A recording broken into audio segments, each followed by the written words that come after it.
Bismillahirrahmanirrahim. Assalamualaikum warahmatullahi wabarakatuh. Perkenalkan, nama saya Muhammad Ridwan Komarudin dengan NIM 2352111183. Ingin menjelaskan tentang soal UTS Pendidikan Kewarganegaraan. Yang pertama adalah jelaskan perbedaan antara warga negara dan penduduk serta hak dan kewajiban warga negara Indonesia. Warga negara adalah orang yang secara hukum diakui sebagai bagian suatu negara dan memiliki hak kewajiban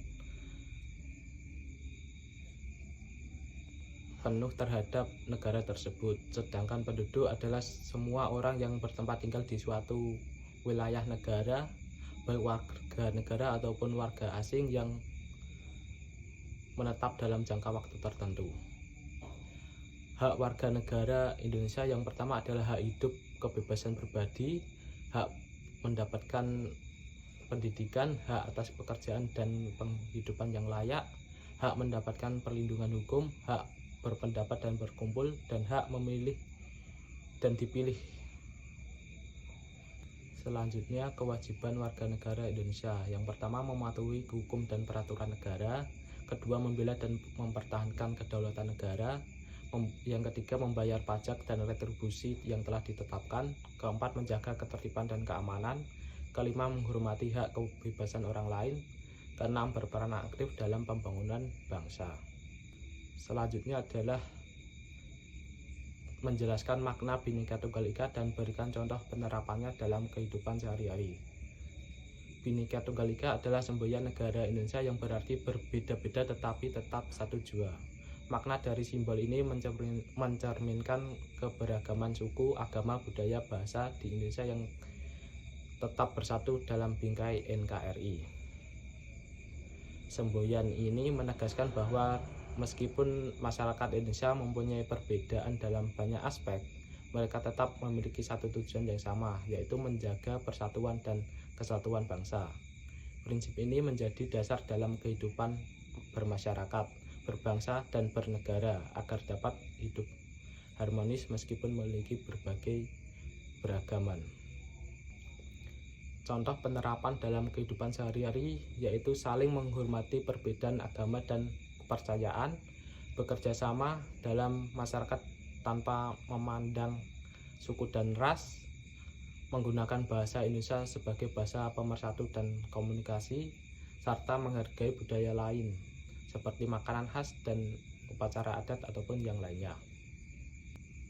Yang selanjutnya adalah jelaskan secara singkat terbentuknya UUD 1945.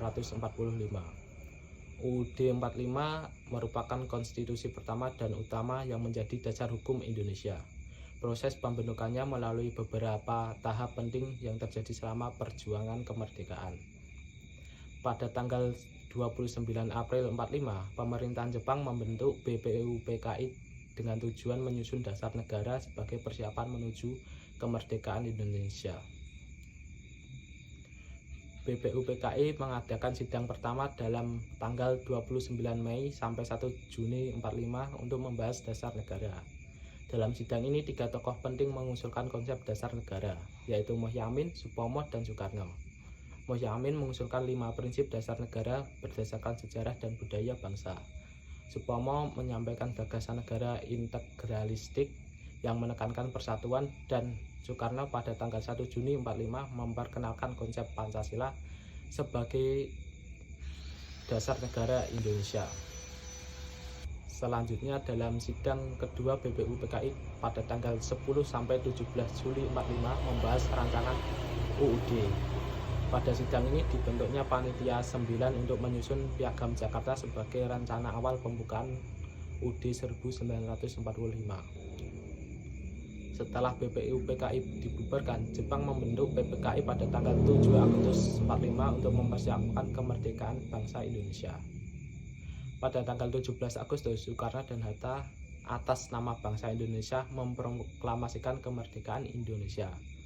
Keesokan harinya, pada tanggal 18 Agustus 1945, PPKI mengesahkan UUD 45 sebagai konstitusi negara. Dalam sidang ini beberapa keputusan penting diambil seperti mengesahkan UUD 45 sebagai dasar hukum negara, mengganti kalimat dalam Piagam Jakarta menjadi ketuhanan yang Maha Esa agar lebih inklusif, serta memilih Soekarno sebagai presiden dan Mohatta sebagai wakil presiden pertama di negara Indonesia.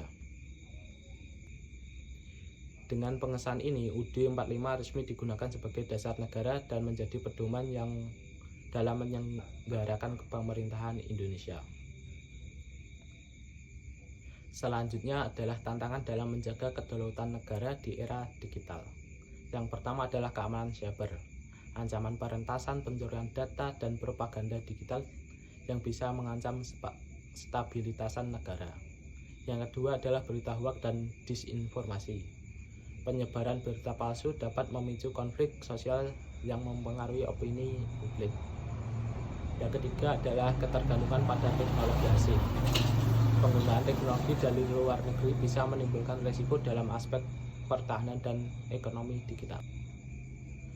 Selanjutnya, yang keempat, pelanggaran hak privasi. Data pribadi warga dapat disalahgunakan jika ada regulasi yang kuat. Yang kelima, radikalisme dan propaganda digital. Kelompok ekstrem bisa menyebarkan ideologi mereka melalui media sosial dan internet. Yang keenam, kesenjangan digital. Tidak semua masyarakat Indonesia memiliki akses yang sama terhadap teknologi, sehingga dapat memperlebar kesenjangan sosial dan ekonomi. Sekian, terima kasih.